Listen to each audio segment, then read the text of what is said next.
Hello and welcome to the first Mumbai Airport Information Video Report. The subject of this report is passenger air service development for regional airports. It is one of the most important commercial considerations for airport managers, as it is a key element that can make a smaller regional airport economically viable and better able to serve its communities.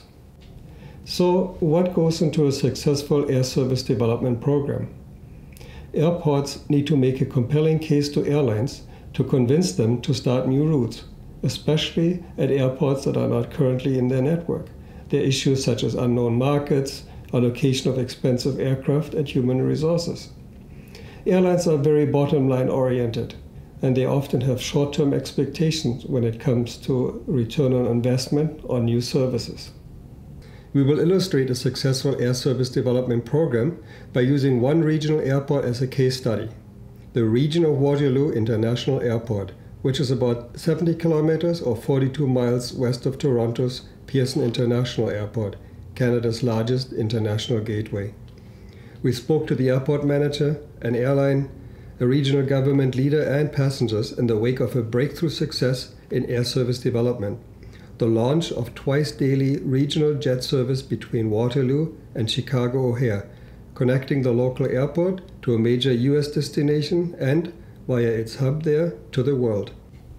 The successful air service development has happened despite the proximity of Waterloo Airport to the nearby airline hub at Toronto, with its many domestic and global routes. A lot of hard work over a long period of time has gone into getting the airport where it is today, from a point where it had no air terminal and no commercial air services only 10 years earlier. Let's see how this was possible.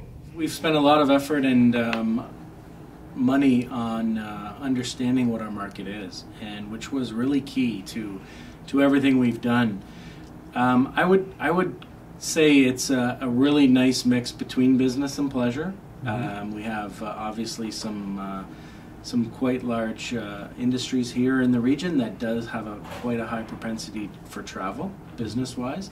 But yet we also have quite a wealthy community that does, like all Canadians, enjoy their time down south and in the sunnier climates in the winter, and different destinations as well in the summer for leisure. So it's quite a mix between the two.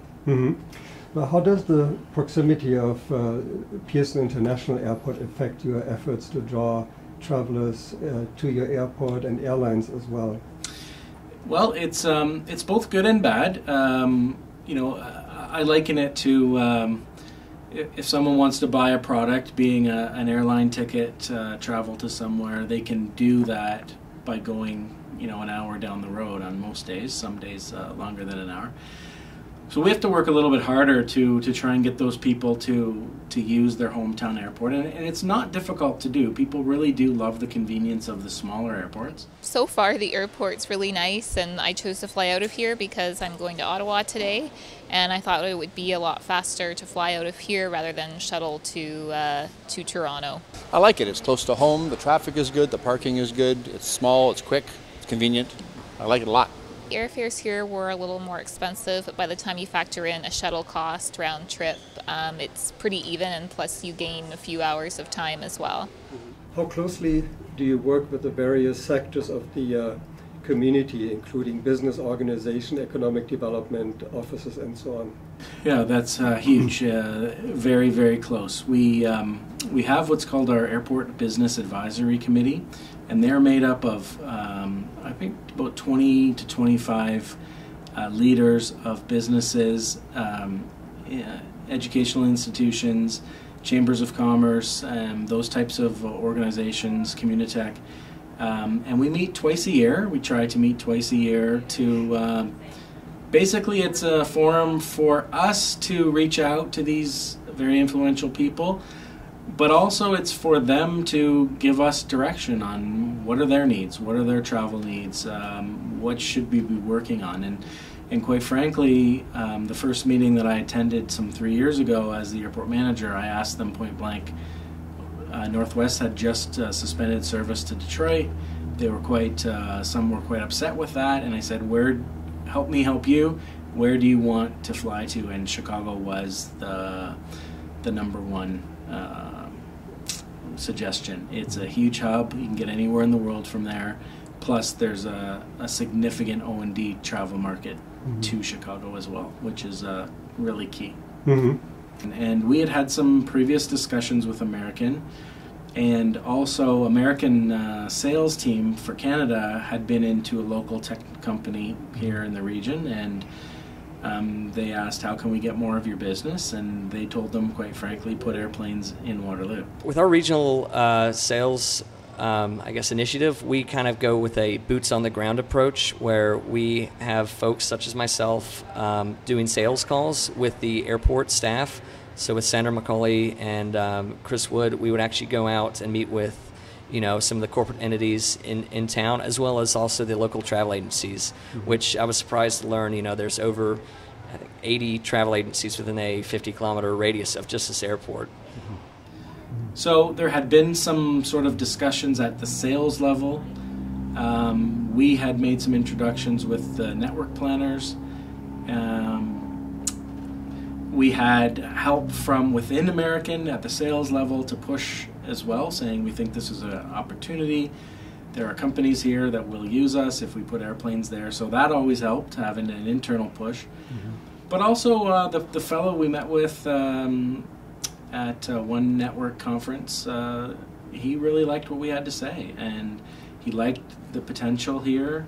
He liked the fact that there's no other option from the Waterloo region to the United States, so they would basically be the only U.S. transporter service. Not saying they will be forever, but they are currently the only service, and they like that.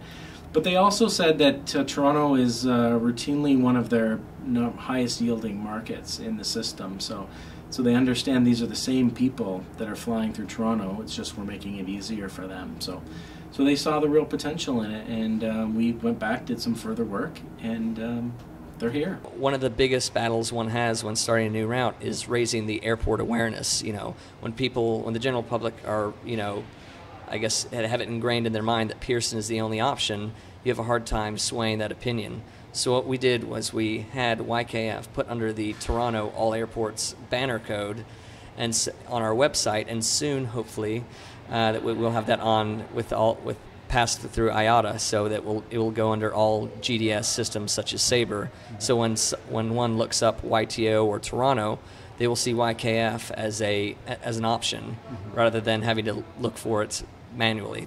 How do industry associations such as ACI World and ACI North America and others help you in your development of the market around the airport and the air services? They are helpful, absolutely. This is a success story from Jumpstart. This was where we met American, or I met American for the first time. Started a relationship almost 3 years ago, and it continues today. It's nice that they bring airports and airlines into one room, and you basically have a speed dating. You can have separate meetings at night over dinner with people if you'd like to as well. American has commented a number of times that they have never encountered an airport that has done as much to help the service along that we have. And we really understand here that the more successful the airlines are, the more successful we are as an airport. So we're going to do everything in our power to make sure those airplanes are full. We basically have a marketing budget that we spend promoting the airport every year, and really in order to promote the airport, you have to promote the carriers that are here as well. We do some general aviation promotion, things like that, to attract the corporate clients and the private pilots, but most of our budget is spent on the commercial side. So we work very closely with both partners, WestJet and Bearskin as well, to help them as much as we can, and I think they're very appreciative. How about your infrastructure development? Airlines like to see certain things. You like to see a revenue build up first before spending again on infrastructure. How's that? Yeah. Are you keeping pace of airlines are they're funny in a way, because they want the they want the upgraded infrastructure, but they don't want to pay for it. And so we've done a fairly good job of keeping up on things. We've done quite a bit out there. You know, not every inch of asphalt out there is under 5 years old. We have a brand new maintenance facility. We have, you know, fire service. So those are all things that we felt we needed to do in order to be in this game of commercial service. The passengers love the convenience and the ease. You know, it doesn't take, you know, if you walk 200 steps between your car and the airplane it's a lot. That's about it. So, and you know, you check in a couple minutes. Your security through friendly security staff, and you can have a drink now or a meal in our licensed restaurant at Beyond Security, and you walk out to the airplane. So, I don't think infrastructure plays a role. I think it could if we didn't have some of the things that the airlines expect, but we have everything that they're looking for and more. We're always looking to upgrade the airport. We have a long-range capital program for it. We rebuilt the terminal more recently to handle bigger loads, passenger loads. We've actually expanded it since the original work done there. We've redone the main runway recently. We're looking at, with NAV Canada, perhaps a new tower going in the facility. And in addition to that, there's also some industrial sites around the airport that are being developed. Our big thing now is, you know, we serve Western Canada, we serve the United States through a major hub, we serve the business market of Ottawa and Montreal. We think there's a huge opportunity for a flight to Halifax. Halifax, probably. I go to Halifax quite a bit. WestJet is doing extremely well here. They've been here now 5 years. Their flights are continually growing year over year. The shoulder periods are really starting to flatten out now. It's pretty busy all year now for WestJet, where it used to be peak pockets where it was busy, and now it's pretty steady all year round. So we're hopeful that WestJet's interested in doing a little bit more. They have a nice infrastructure here as well with their staff, so we think it only makes sense for WestJet to add some service. Vacation charters, I think, is a no-brainer. That you know, it just seems to be that sort of part of the industry has really gone through a big consolidation. So it's, you know, we're a little small for some of the players. Air Transat, for example, they're large airplanes. Sunwing does serve this airport minimally one a week for the winter season. So we think there's some opportunities for that, and even maybe there's some opportunities with American to do some seasonal service to Miami or things like that with the larger airplanes. I think to me it's just about being able to get a connecting flight. I don't really expect to be able to fly everywhere from here, but if I can fly from here to a major hub, then I'm happy with that. So I hope to see more American airlines in here so that I can fly to places in the States. So really there's lots of opportunities. We continue to talk about the corporate charters, so we're focusing a little bit on that as well. So. I have family here in Kitchener, and so I'm based out of Vancouver, and it's really nice to be able to fly right from Vancouver to here using the airport. Saves me so much time and effort. If I had to go to Toronto all the time, it's extra money, and then I have to transport myself back from Toronto to here and then back to Toronto again. It's a lot of time and effort. So to fly here, my family can just drop me off and I fly back to Vancouver, no problem at all. This case study of Waterloo Airport shows that it takes long, hard work and sometimes years of negotiations with airlines before new routes are established. It takes solid data and traffic projections. It sometimes takes risk-sharing programs such as revenue guarantees for a specified period of time.